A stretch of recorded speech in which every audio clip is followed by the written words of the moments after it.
Thank you for information.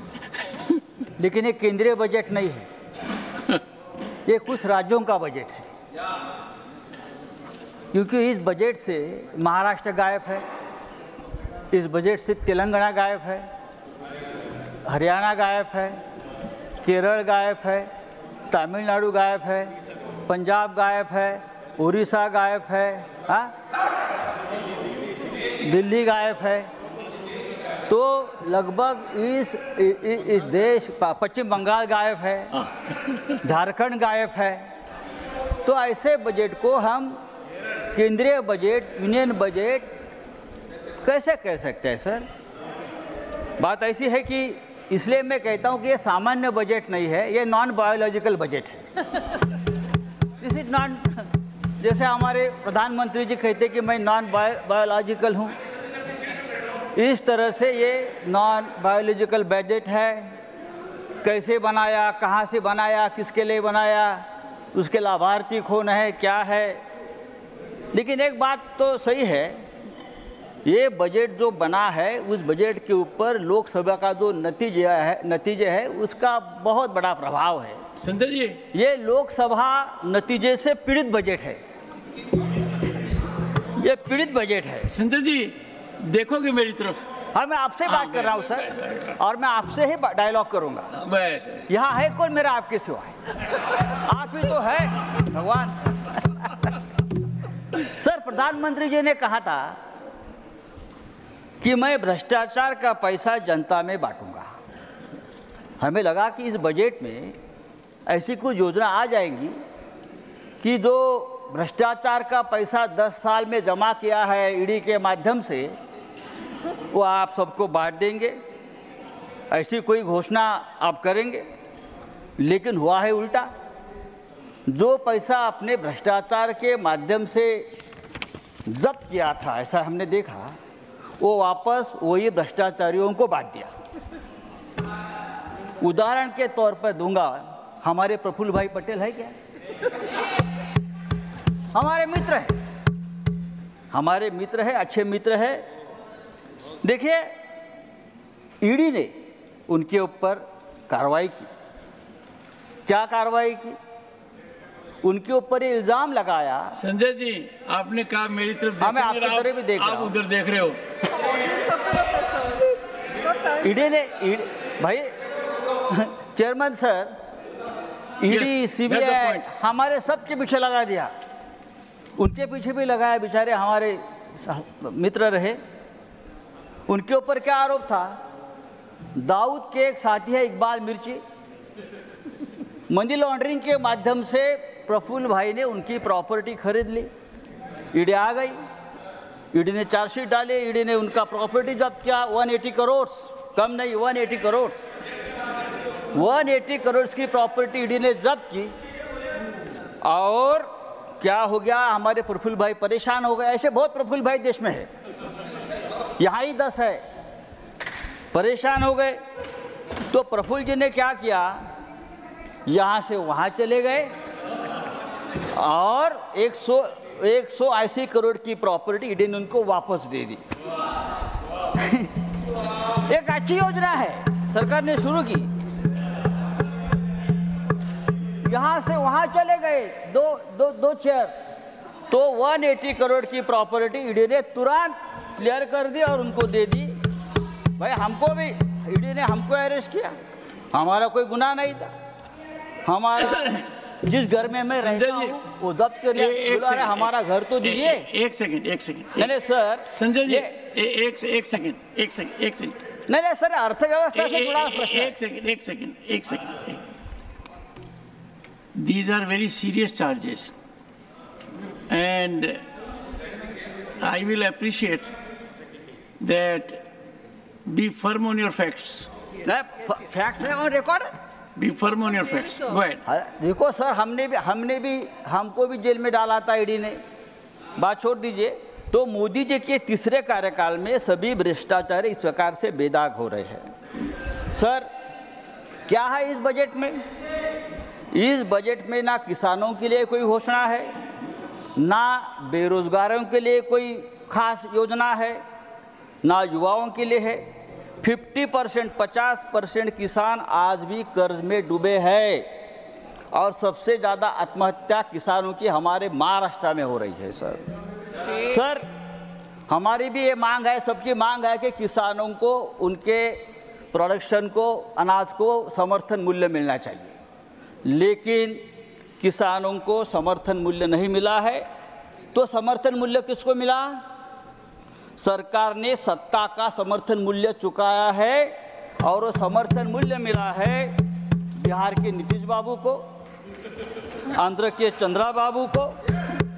उनको समर्थन मूल्य जरूर मिला है, लेकिन किसानों को समर्थन मूल्य नहीं मिला है। समर्थन मूल्य, minimum support price,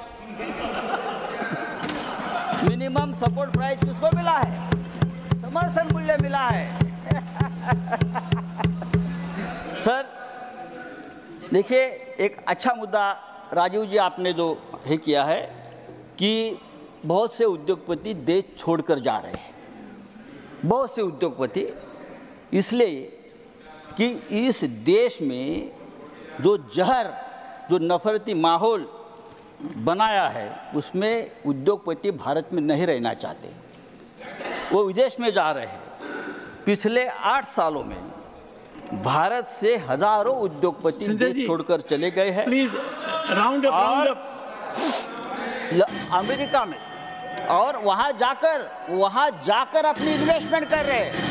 6 lakh crore से ज्यादा इन्वेस्टमेंट अमेरिका में हुए हमारे लोगों की तरफ से, और वहां 5 लाख रोजगार हमारे लोगों ने वहां दिया है। Sir thank you mister Sanjay Raut. और मैं आपके तरफ देखकर बोल रहा हूँ। नहीं, you are head of time sir, time is cross. Sir तो इसलिए मैं कहता हूँ ये जो नॉन बायोलॉजिकल बजट है। Mister Raut, last 1 minute, last 1 minute. हाँ सर, आपने 4 करोड़ नौकरी देने का वादा किया, लेकिन 10 साल में आप 20 करोड़ नौकरियां देने वाले थे। 20 करोड़ कहाँ गई नौकरी? इस देश में बहुत से ऐसे राज्य, मुंबई सबसे ज्यादा टैक्स देती है हिंदुस्तान को।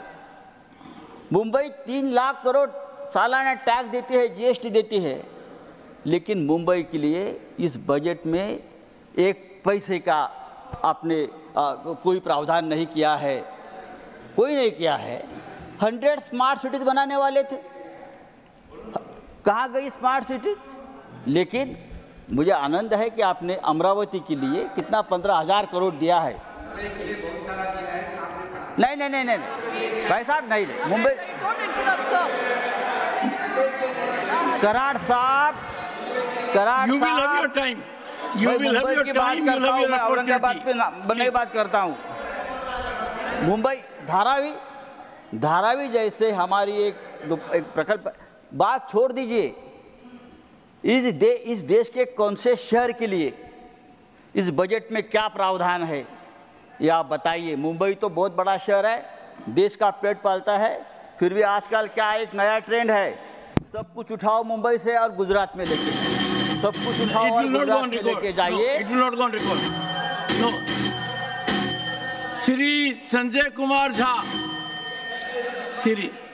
अच्छा संजय राउत जी, धन्यवाद। एक सेकंड सभापति महोदय। मिस्टर राउत, मैंने आपको mister Tiwari congratulate him later on, because every time you congratulate something, I find at the end of the day वो कुछ निचोड़ में बता नहीं। Sanjay ji, I gave you 60% more time. धन्यवाद संजय कुमार झा। धन्यवाद सभापति महोदय। प्लीज महोदय, मैं माननीय प्रधानमंत्री जी को, वित्त मंत्री जी को एक One second. What is this, Priyanka? First, you are not on your seat. You are not on your seat. Go to your seat first. No, please, go to your seat. Go to your seat. Nothing will go on. Go to your seat first. I know it will take time before you come to this seat.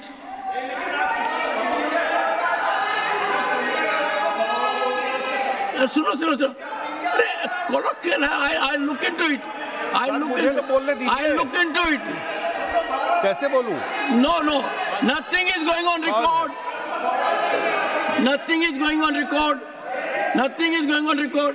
अच्छा एक चीज है, अच्छा जी सुनिए, Sanjay Kumar Jha, one second, Sanjay Kumar Jha, माननीय ये सभापति संजय सिंह है, सुनिए, ये संजय सिंह है, वो संजय राउत है, संजय का बोलबाला है।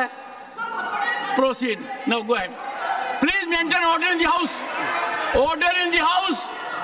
सिर्फ अदानी और अंबानी, अरे क्या सर? सर मैं सर कैसे बोलूं सर? माननीय सदस्य, एक मिनट सर माननीय सदस्यगण, आपके उपनेता मुझे लिखित में पत्र देके गए हैं कि कोई भी माननीय सदस्य जो इस सदन का सदस्य नहीं उसके बारे में टिप्पणी ना करें। लिखित में देखे गए, इसलिए आपको। स्पीकर सर, आप बैठ जाइए। स्पीकर सर, तो अगर सर मैं आपसे सवाल पूछना चाहता हूँ। मेरे से सवाल मत नहीं पूछ सकते आप। Sorry sir. सर तो सर मैं फिर मैं सर 3 और 4 कह देता हूँ उनको। 3 और 4 ठीक है सर?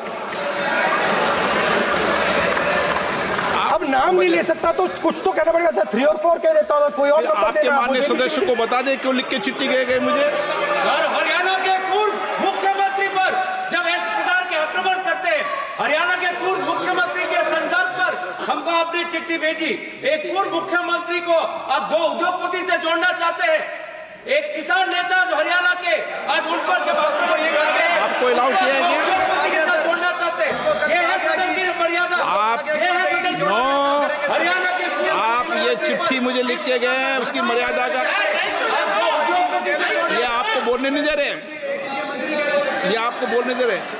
आपसे मेरी ये अपेक्षा है, आपसे आप सदन, एक मिनट प्लीज, आप सदन के नेता, सदन के आप प्रतिपक्ष के नेता हैं, ये सदन की अपेक्षा रहती है कि हम सदन का डेकोरम, डिसिप्लिन और उसको बढ़ा के रखें। स्पीकर सर, इसलिए आप जो विषय रखें वो नियम प्रक्रिया में रखें। स्पीकर सर मगर मैं ये कैसे कहूं, इन लोगों के इनका इंडिकेशन कैसे दूं मैं सर? आप मुझे बता दीजिए सर, कोई दूसरा तरीका हो सर, नाम नहीं लेने हो तो कोई और तरीका दे दीजिए सर। अच्छा एक मिनट, आप ज्ञान मत बांटो उनको, वो ज्ञानी है। सर A1 A2 चलेगा सर? A1 A2 माननीय प्रतिपक्ष के नेता, मैं आपसे फिर अपेक्षा कर रहा हूं कि आप कम से कम नियम प्रक्रियाओं की पालना करेंगे। सदन में आप अब प्रतिपक्ष के नेता हैं, ये अपेक्षा। Sir how PM is speaking, Home Minister speaking, you are not telling this. You are only advising LOP, sir. How can it be? How can it be, sir? How can it be? आप पूरे होना चाहिए sir, आप पूरे होना चाहिए, आप पूरे होना चाहिए सर। मर्यादा में रहकर बात तोड़ो उसके आगे पीछे वाला। स्पीकर सर, मैं तो सबसे ये अपेक्षा, आप बैठ जाइए। आप किसने कहा? प्लीज बैठिए। पॉइंट ऑफ ऑर्डर जानते हो? पॉइंट ऑफ ऑर्डर क्या होता है? प्लीज बैठो, तुम्हारे नेता बोल रहे हैं, point of order please. Speaker sir, एक मिनट प्लीज बैठिए। एक स्पीकर सर ये जो लोग, ये दो लोग हैं सर, ये हिंदुस्तान के इंफ्रास्ट्रक्चर को, बिजनेस को कंट्रोल करते हैं सर। इनके पास एयरपोर्ट है, टेलीकॉम का सिस्टम है, अब पोर्ट्स हैं, अब रेलवेज में जा रहे हैं। सर हमें इतना बड़ा कॉन्ट्रैक्ट है, वो भी बोल दो सर। इनके पास राजस्थान वाला भी बोलो सर, इनके पास हिंदुस्तान का पूरा धन का मोनोपोली है सर।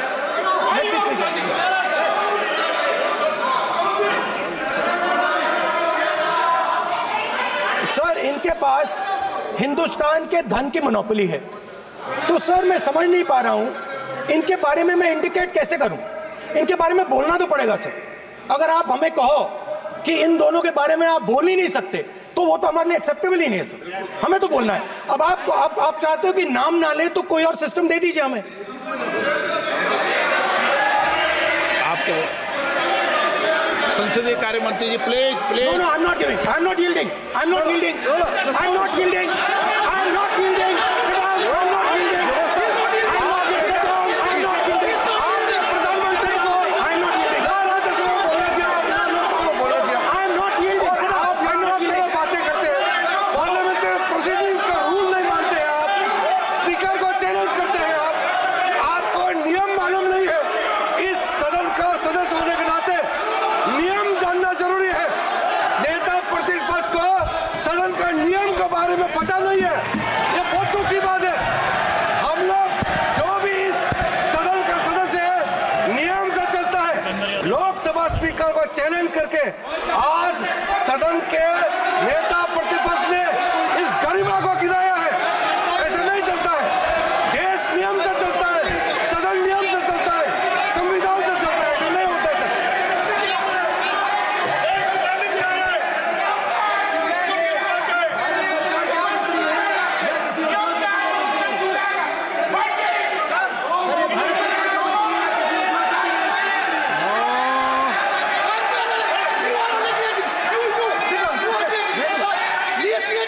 You're ruining my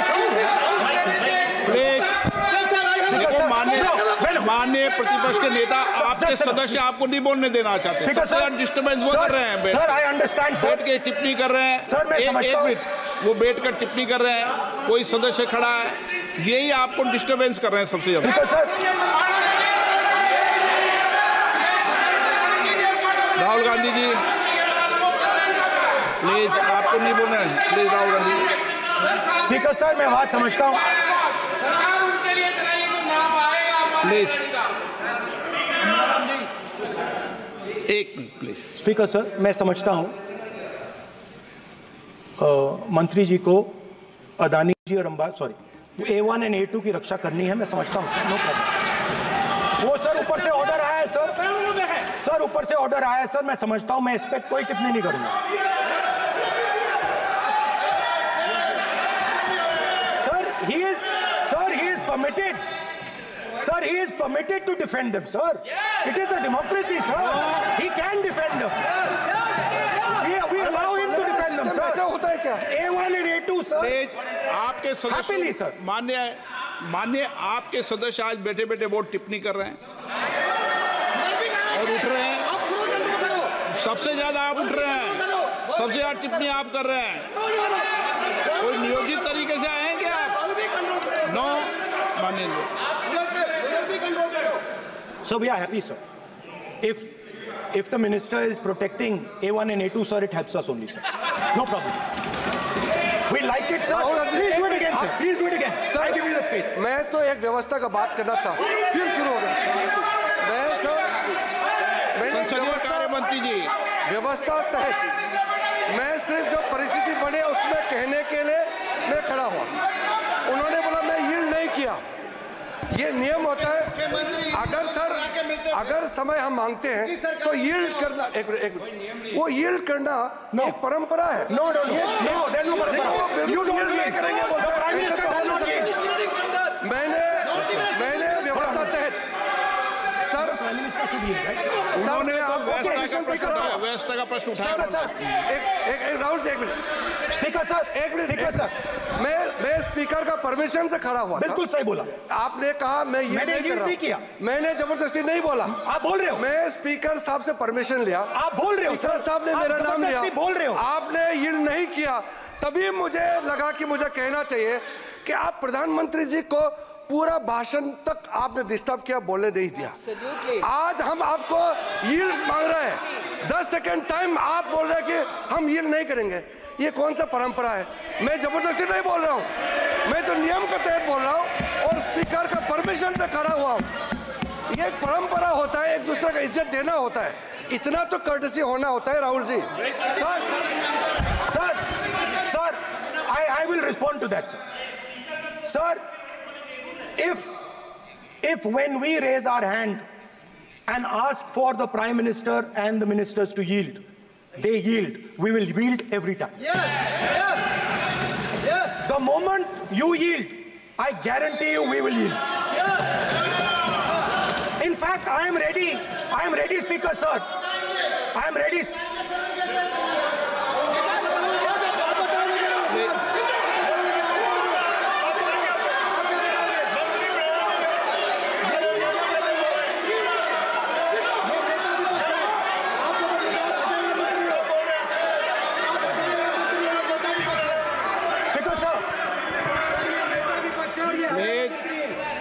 देखिए, आप सभी लोग आप प्रतिपक्ष के नेता को डिस्टर्बेंस कर रहे हैं, और मैं आपको बार आप डिस्टर्बेंस कर रहे हैं, और वेणुगोपाल जी सब यहाँ डिस्टर्बेंस कर रहे हैं। आप नोट कर लीजिए, ये योजना से देश में, स्पीकर सर, देश में ये कौन कर रहा है? तकरीबन 73% दलित, आदिवासी और पिछड़े वर्ग के लोग हैं, और ये हिंदुस्तान की मेन शक्ति है, स्ट्रेंथ है। और सच्चाई है कि इनको कहीं भी जगह नहीं मिलती है। इनको बिजनेस में जगह नहीं मिलती है, इनको कॉर्पोरेट इंडिया में जगह नहीं मिलती है, इनको सरकारों में जगह नहीं मिलती है।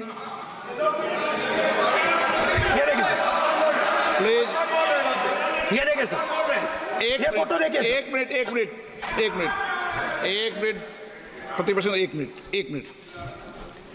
मैंने पहले भी आपसे अपेक्षा की थी, अब आप प्रतिपक्ष के नेता हैं, संवैधानिक दायित्वों पर है। क्या सर? ओके, एक और मैं फोटो दिखा रहा हूँ, एक फोटो दिखा रहा हूँ। एक मिनट, आपने टीवी ऑफ कर दिया सर? नो टीवी कोई ऑफ नहीं है। वो देखिए सर, ऑफ हो गया। मेरा फोटो दिखा, कोई नहीं ऑफ था सर। ऑफ है सर? नो सर, दिखाइए सर।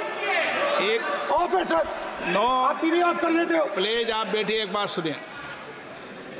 Okay sir. नहीं, आप अपोलोजाइज सर। नहीं, नो अपोलाइज। मैं आपको अपोलाइज के लिए दिखे रहा। आप प्रतिपक्ष के नेता है, तो मेरी ये अपेक्षा रहती है कि सर, ये देखिए सर, बंद होगी। आप सदन की मर्यादा को रखें। सर, जब भी मैं उसको हटाना चाहता हूं, मुझे ये करना है सर। वो देखो आ गई।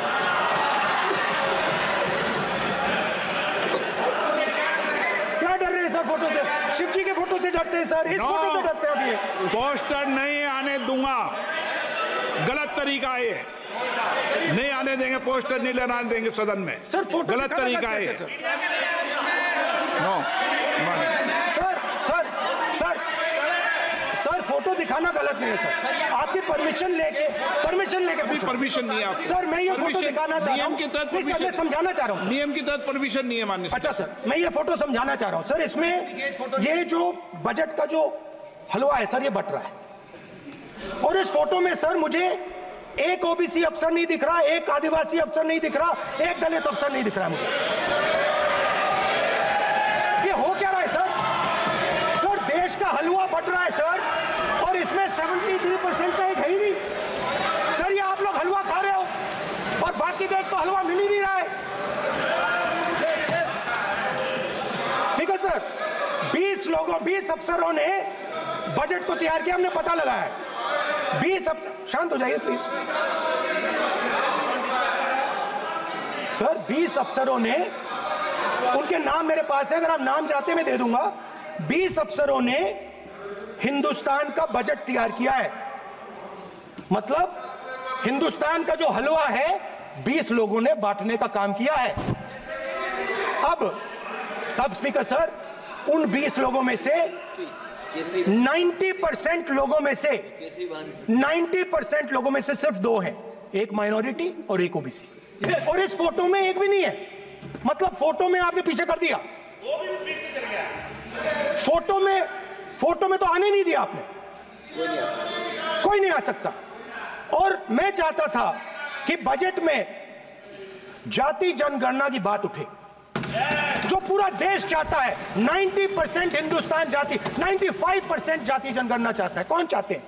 दलित चाहते हैं, आदिवासी चाहते हैं, पिछड़ा वर्ग चाहता है, गरीब जनरल कास्ट के लोग चाहते हैं, माइनॉरिटी चाहते, सब चाहते हैं, क्योंकि सब लोगों को यह पता लगाना है कि हमारी भागीदारी कितनी है, हमारी हिस्सेदारी कितनी है। मगर सर मैं देख रहा हूं सर, सरकार हलवा बांटती जाती है, बांटती जाती है, बांटती जाती है, और बांटता कौन है?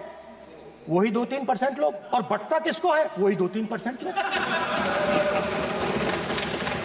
और बाकी हिंदुस्तान 90% हिंदुस्तान देख। फाइनेंस मिनिस्टर मुस्कुरा रही हैं, कमाल की बात है। ये हंसने की चीज नहीं है मैडम, ये हंसने की बात नहीं है, ये जाति जनगणना है, ये जाति जनगणना है, इससे देश बदल जाएगा।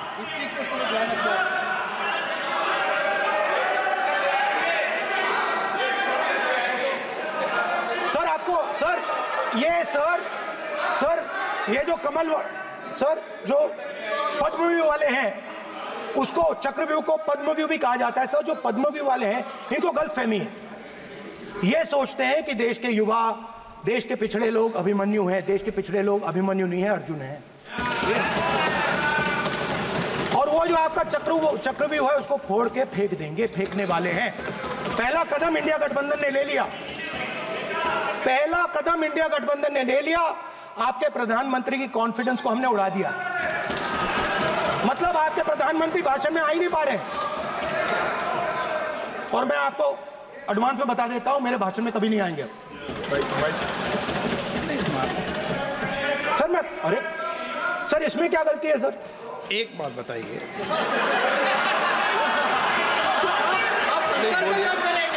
सर तो जो पद्मव्यूह वाले लोग हैं सर, जो कमल फॉर्मेशन वाले लोग हैं, उनको हिंदुस्तान का नेचर नहीं समझ आया। हिंसा, नफरत हिंदुस्तान का नेचर नहीं है, चक्रव्यूह हिंदुस्तान का नेचर नहीं है। हिंदुस्तान का नेचर अलग है। हिंदुस्तान के नेचर के बारे में अब मैं आपको बनाना चाहता हूं। हर धर्म में चक्रव्यूह के खिलाफ फॉर्मेशन होता है, हर धर्म में। माननीय सदस्य, आप जानते हो हिंदू धर्म में चक्रव्यूह का ऑपोजिट क्या होता है, जानते हो आप चेयर को एड्रेस। मैं बताता हूं सर। शिव की बारात होती है सर, शिव की बारात में कोई भी आ सकता है, किसी भी धर्म का कोई भी व्यक्ति आ सकता है, बारात में आ सकता है, नाच सकता है, गा सकता है, अपना सपना देख सकता है। सर गुरु नानक जी, सिखों की बात करी जाए तो सेवा करने से किसी को नहीं रोका जा सकता है, लंगर से किसी को बाहर नहीं फेंका जा सकता है। सर इस्लाम में कोई भी मस्जिद में आ सकता है, चर्च में कोई भी घुस सकता है, संघा में कोई भी आ सकता है सर, मगर इनके चक्रव्यूह में सिर्फ 6 लोग हैं सर। तो ये लड़ाई शिव की बारात और चक्रव्यूह के बीच में है। हम चक्रव्यूह तोड़ते हैं, हम चक्रव्यूह तोड़ने का काम करते हैं। मनरेगा, हरी क्रांति, आजादी, कॉन्स्टिट्यूशन, ये चक्रव्यूह को तोड़ने के काम हैं। इससे देश में खुशी आती है, डर मिटता है, कॉन्फिडेंस आती है। आप पद्मव्यूह चक्रव्यूह बनाने का काम करते हो। चक्रव्यूह शिव की बारात को हरा ही नहीं सकता है। आप अपने इतिहास को देखिए, आप अपने आप को हिंदू कहते हो, आप हिंदू कहते हो, आप हिंदू धर्म को समझते नहीं हो।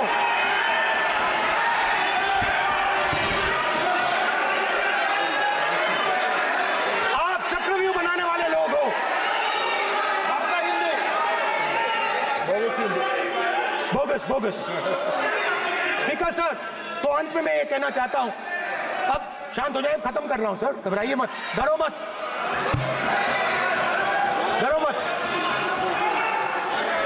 स्पीकर सर,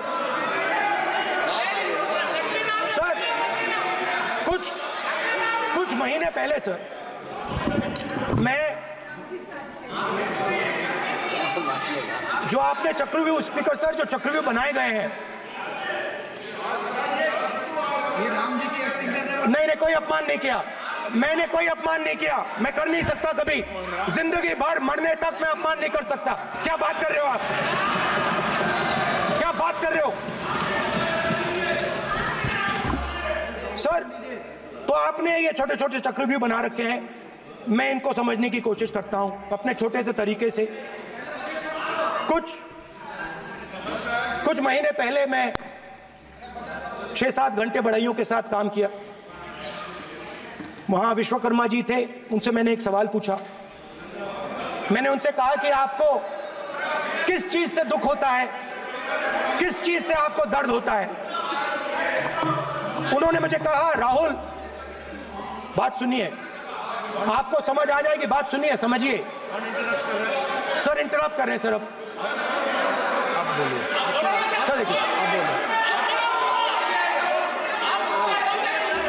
आप इतना इंटरप्ट करते हो और बोलते बेटे आप तो पूरे भाषण में बेल में आ जाते हो, सवाल करते हो इंटरप्ट करने का। ठीक है सर, तो मैंने विश्वकर्मा जी से पूछा कि आप यहां सालों से बढ़ई का काम कर रहे हो, आप सालों काम पूरे देश में अगर आप देखोगे मिलेंगे, ढूंढो, आपको अपने घर में नहीं मिलेंगे, पूरे देश में मिलेंगे, ढूंढो जाके।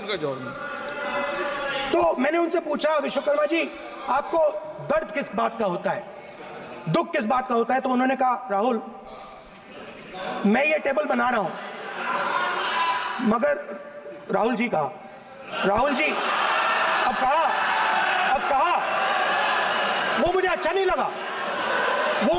लगा, मगर कहा सच्चाई है। तो उसने कहा, राहुल जी मुझे दुख इस बात का होता है कि मैं ये टेबल बनाता हूं, मगर जिस शोरूम में ये टेबल रखी जाती है उस शोरूम में मैं अंदर जा ही नहीं सकता।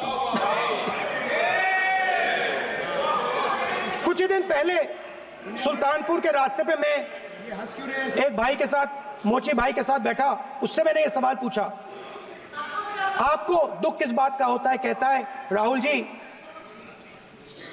मेरा सम्मान सिर्फ मेरे पिता ने किया था और किसी ने नहीं किया। तो मेरा कहना है सर, ये जो आपने चक्रव्यूह बनाया है, इस चक्रव्यूह से करोड़ों लोगों को नुकसान हो रहा है, दर्द पहुंच रहा है, और हम इस चक्रव्यूह को तोड़ने जा रहे हैं। और तोड़ने का सबसे बड़ा तरीका जिससे आप लोग डरते हो, कांपते हो, वो है जाति जनगणना। और जैसे मैंने कहा था कि इंडिया गठबंधन गारंटीड लीगल एमएसपी इस सदन में पास करेगी, वैसे ही मैं कह रहा हूं, आपको अच्छा लगे ना लगे, जाति जनगणना इस हाउस में, इस सदन में पास करके हम आपको दिखाएंगे।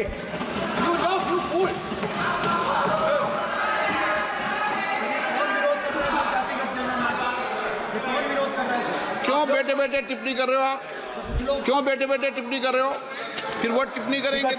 स्पीकर सर, जाति जनगणना से ये जो छोटे छोटे खांचे आपने बनाए हैं, ये जो आपने सिस्टम बनाया है, चक्रव्यूह का सिस्टम बनाया है, ये टूट जाएगा। और इसके लिए हम पूरा दम लगा के, पूरा इंडिया गठबंधन दम लगा के ये काम करेगा। धन्यवाद, जय हिंद।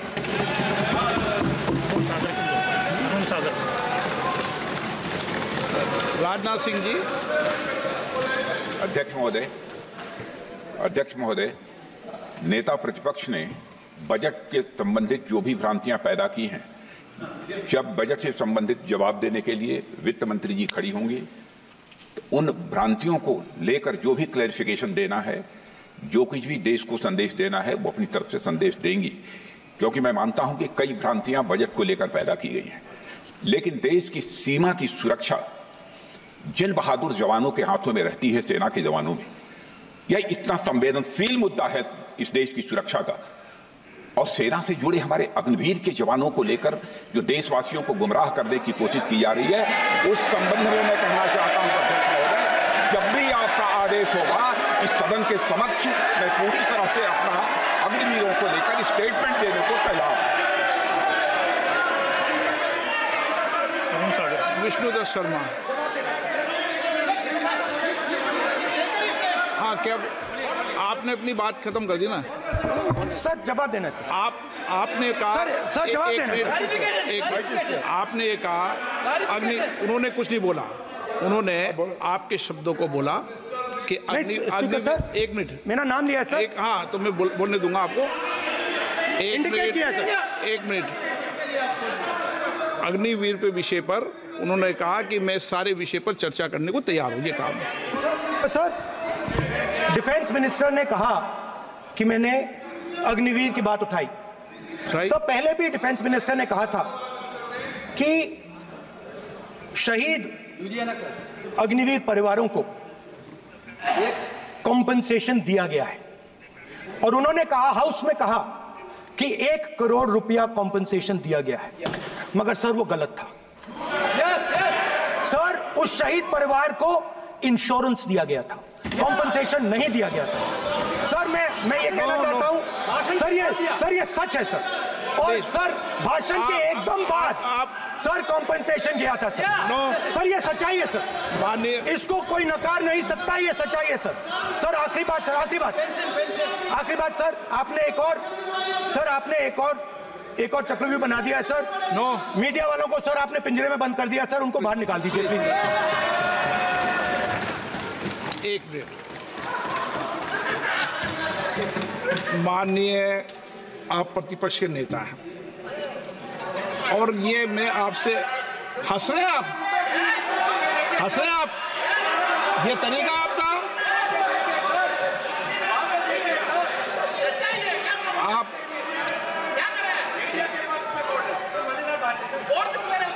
बैठे बैठे टिप्पणी नहीं करें।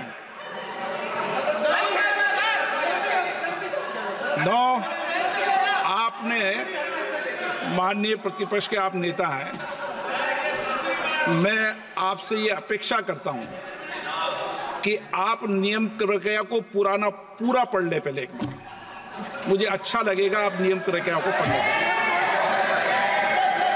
कभी भी सदन के मामले के अंदर कभी भी कोई माननीय सदस्य टिप्पणी नहीं कर सकता, यह व्यवस्था अध्यक्ष की होती है, ठीक है ना?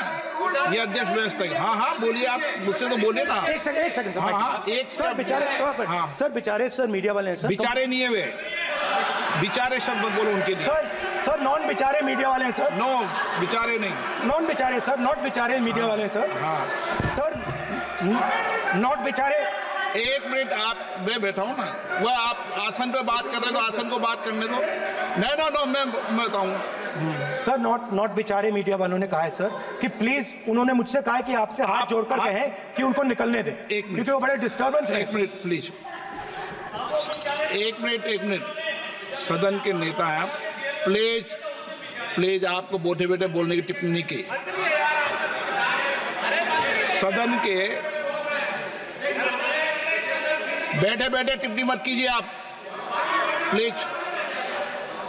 सदन के अंदर मैंने पहले भी कहा कि आप नियम प्रक्रिया का पूरा अध्ययन कर लें। सदन की किसी भी व्यवस्था के मामले के अंदर आप प्रतिपक्ष के नेता हैं, आप मुझे चेंबर में आके मिले, कोई परेशानी हो, किसी को अलाउ नहीं किया हो, कोई बात हो तो हमें बताएं, ठीक है ना? लेकिन सदन की, आप अब बैठ जाइए, सदन के अंदर सदन की व्यवस्थाओं पर प्रश्न नहीं उठाएं, ये आपसे अपेक्षा है।